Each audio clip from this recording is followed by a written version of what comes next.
के मन में संकल्प किया हुआ है और मंदिर वहीं बनाएंगे और मंदिर वहीं बनाएंगे। जमीन को समतल करना पड़ेगा, करना पड़ेगा, यज्ञ का आयोजन होगा तो कुछ निर्माण भी होगा, कम से कम बेटी तो बनेगी।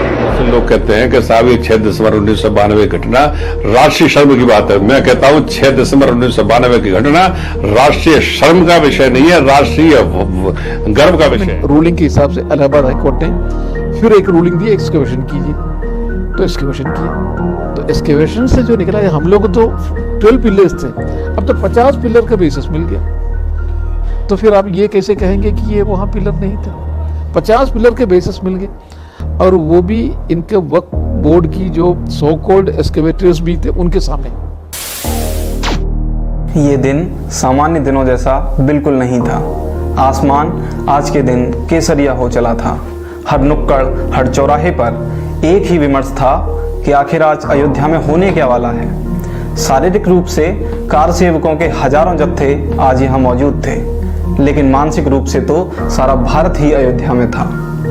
सत्ता के केंद्र साउथ ब्लॉक में अजीब सी हलचल सुबह से ही शुरू हो गई थी, और शाम होते होते तो ये दिन इतिहास में अमर हो गया।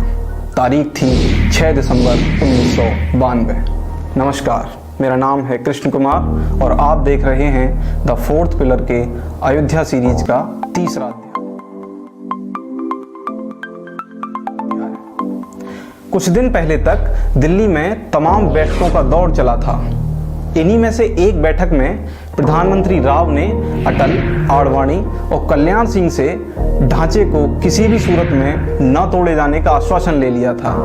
लेकिन हुआ ये कि भारत को खुद की मां समझने वाले हिंदू समाज का सदियों की गुलामी से इकट्ठा क्रोध फूट पड़ा, जिसे जो मिला उससे ढांचे का नामो निशान मिटाने में जुट गया। शाम होते होते बाबरी नाम के उस ढांचे को पूरी तरह ध्वस्त कर दिया गया और वहां एक अस्थायी मंदिर बना दिया गया।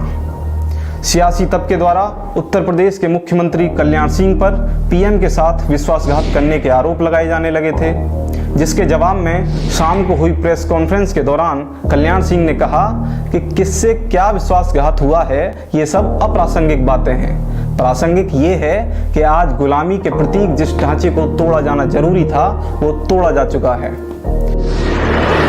एनआईसी की मीटिंग में मैं स्पष्ट किया था कि गोली नहीं चलाऊंगा, गोली नहीं चलाऊंगा, गोली नहीं चलाऊंगा।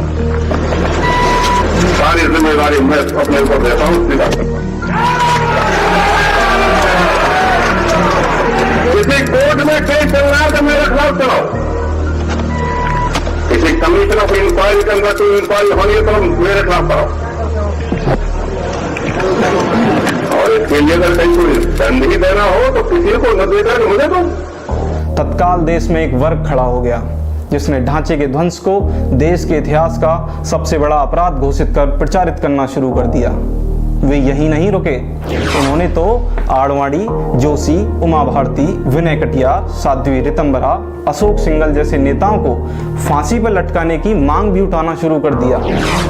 केंद्र ने फुर्ती दिखाई और कानून लाकर ढांचे और आसपास की जमीन को अधिग्रहित कर लिया। लेकिन सरकार के इस काम से निर्मोही अखाड़े और बाबरी मस्जिद एक्शन कमेटी ने गाल फुला लिए। निर्मोही अखाड़ा उसे अपनी जमीन मानता था, क्योंकि वर्षों से निर्मोही अखाड़ा ही वहां पूजा करता आया था, जबकि बाबरी मस्जिद एक्शन कमेटी का दावा था कि वो जगह मस्जिद की है, इसलिए कोई सरकार उसे अधिग्रहित नहीं कर सकती। सितंबर 93 में मामला जा पहुंचा हाई कोर्ट में। सुनवाइयों का एक लंबा दौर चला, लेकिन 2002 आते आते माननीय उच्च न्यायालय को समझ आ चुका था कि अब तक की सारी कवायद ढक के पात साबित हुई है, यानी कोई परिणाम नहीं। तो निर्णय हुआ कि अब लिया जाएगा तकनीक का सहारा। इस तरह कहानी में एक नया किरदार आता है। नाम था आर्कियोलॉजिकल सर्वे ऑफ इंडिया, जिसे काम दिया गया कि ढांचे के नीचे खुदाई करें और उस जगह की सच्चाई सामने लाएं। सारे पक्षकारों और कोर्ट द्वारा नियुक्त एक प्रतिनिधि की निगरानी में खुदाई की गई। जल्द ही 574 पन्नों की एक भारी भरकम रिपोर्ट तैयार होकर इलाहाबाद हाई कोर्ट की लखनऊ बेंच के पास पहुंच चुकी थी। और इस तरह दहलीज पर आ खड़ी हुई एक और तारीख, जिसका सदियों से इंतजार खत्म न होता था। आखिर 30 सितंबर 2010 का वो दिन आया जब अयोध्या विवाद का पटाक्षेप किया जाना था। शासन प्रशासन की तैयारियां चाक चौबंद थी। किसी भी अनहोनी की आशंका के चलते अकेले उत्तर प्रदेश में ही 2 लाख सैन्य बल तैनात किया गया था। देश में कॉमनवेल्थ गेम्स भी चल रहे थे। अयोध्या की सड़कें वीरान थी, सब अपने घरों में कैद थे। 3 जज में से 2 की मेजॉरिटी ने फैसला सुनाया कि 1/3 हिस्सा रामलला विराजमान को, 1/3 हिस्सा सुन्नी वक्फ बोर्ड को, 1/3 हिस्सा निर्मोही अखाड़े को दिया जाए। पुराने बाबरी ढांचे के मुख्य गुंबद वाली जगह को भगवान राम का जन्म स्थान मानते हुए केस में वादी रामलला विराजमान को दिया गया था। पुराने चबूतरे वाले स्थान को निर्मोही अखाड़े को दिया गया, क्योंकि 150 साल से निर्मोही अखाड़ा ही उस स्थान पर रामलला की पूजा कर रहा था। और सहानुभूति के तौर पर एक हिस्सा मुस्लिम पक्ष को दे दिया गया। दरअसल 574 पन्नों की रिपोर्ट में जिक्र था कि 10वीं शताब्दी के बाद से विवादित ढांचे के नीचे मंदिर होने के पुख्ता सबूत हैं। प्रमाण ये भी हैं कि ये मंदिर 1528 तक मौजूद रहा था, यानी मीर बाकी के इसके तोड़े जाने तक। खुदाई में मंदिर के 50 स्तंभ यानी पिलर भी पाए गए थे। हालांकि ऐसा पहली बार नहीं था कि वहां मंदिर के अवशेष मिले हों। इससे पहले भी वर्ष 1976-77 में प्रोफेसर बीबी लाल के नेतृत्व में खुदाई हो चुकी थी। तब भी हिंदू मंदिरों के अवशेष और मूर्तियां वहां से प्राप्त हुई थी। ये वो समय था जब सीन में विश्व हिंदू परिषद दूर दूर तक कहीं नहीं था और भाजपा का तो जन्म भी नहीं हुआ था। उधर खुदाई में मंदिर के प्रमाण मिलते हैं और इधर कहानी में एंट्री होती है कहानी के विलेन की। जी हाँ, खलनायक, जिसको जाने बिना न आपका ये सीरीज देखना सार्थक होगा और न हमारा इसे बनाना। हम बात कर रहे हैं लेफ्ट हिस्टोरियंस के एक जमघट की। इस जमघट ने 80 के दशक से पूरे प्रकरण में पर्दे के पीछे से भरपूर बैटिंग की। इस टीम के कप्तान थे जेएनयू में इतिहास के प्रोफेसर और उस समय Indian council of historical research के डायरेक्टर रहे इरफान हबीब। इन साहब ने प्रचारित करना शुरू किया कि खुदाई में किसी मंदिर के अवशेष नहीं मिले हैं। ये वो दौर था जब हिंदुओं की सामूहिक आवाज उठाने के लिए देश में कोई संगठन नहीं था। हिंदू पक्ष की इसी कमजोरी का वामपंथी ब्रिगेड ने भरपूर लाभ उठाया, तब तक जब तक कि सीन में विश्व हिंदू परिषद नहीं आ गई।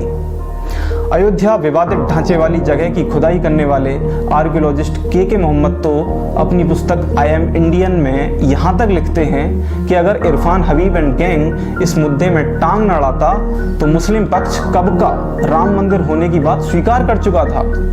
तो सबसे बड़ा जो ना रोल, जो गलत रोल जो अदा किया है वो इरफान हबीब ने। उन्होंने सारे फिर मुसलमानों को बिठा के अपने ICHR के कमरे में बिठा के जो ना उनको मुसलमानों को जो ब्रेन वॉशिंग जो शुरू किया है। लेफ्ट इतिहासकार बाबरी मस्जिद एक्शन कमेटी के साथ मिलकर मुसलमानों को बहलाते फुसलाते रहे। नतीजतन मामला अदालत की चौखट पर आज तक खिंचड़ रहा है। 6 दिसंबर के ढांचे विध्वंस के बाद की एक घटना ये जानने के लिए पर्याप्त है कि वामपंथियों ने भारतीय समाज की संवेदनाओं के साथ हर मौके पर घोर मजाक किया है। दरअसल हुआ ये था कि ढांचा जिस दिन ढाया गया उस दिन गुंबद के साथ कुछ और भी गिरा था, जिसे हिंदू पक्ष ने कोर्ट में ढांचे के नीचे मंदिर होने के प्रमाण के तौर पर पेश किया था। ये था एक शिलालेख जिसका नाम था विष्णु हरि शिलालेख, जिसमें साफ तौर पर अंकित था कि यह मंदिर भगवान विष्णु को समर्पित है। मंदिर पक्ष कोर्ट में हावी हो चुका था, लेकिन इरफान हबीब ने अपने ओहदे के दम पर यह प्रचारित करना शुरू कर दिया कि यह शिलालेख लखनऊ म्यूजियम से चुराकर यहाँ लाया गया है। ये किसी दूसरे मंदिर का शिलालेख है जिसे कार सेवक चुरा लाए हैं और ढांचे के मलबे में लाकर डाल दिया है। मामला गर्म हुआ तो सरकार ने अधिकारी नियुक्त किया ताकि लखनऊ जाकर पता किया जा सके कि इरफान हबीब की बात में कितना दम है। अधिकारी ने रिपोर्ट सौंपी कि लखनऊ म्यूजियम से कुछ भी चुराना संभव नहीं है और जिस शिलालेख के बारे में इरफान हबीब भ्रम फैला रहे थे वो दरअसल अयोध्या में स्थित त्रेता का ठाकुर नामक मंदिर से प्राप्त शिलालेख था जो औरंगजेब द्वारा तोड़ा गया था। और मजे की बात ये कि शिलालेख म्यूजियम में सुरक्षित भी था। अब आपको समझ आ गया होगा कि ये कवायद मामले को अनिश्चित काल तक लटकाने और लोगों के बीच खाई पैदा करने के लिए की गई खतरनाक साजिश थी। ऐसी कई कवायदें आज भी जारी हैं और इस तरह पिछले 8 वर्षों से इस केस की फाइलों के साथ साथ देश की बहुसंख्यक जनसंख्या की आस्था देश की सर्वोच्च न्यायालय के दफ्तरों में धूल फांक रही है। मुसलमानों को जितना मक्का और मदीना इम्पोर्टेंट है उतना ही एक आम हिंदू के लिए ये दिस इज राम की जन्मस्थान, कृष्ण की जन्मस्थान, ये इम्पोर्टेंट है और मुसलमानों को willingly they should hand it over.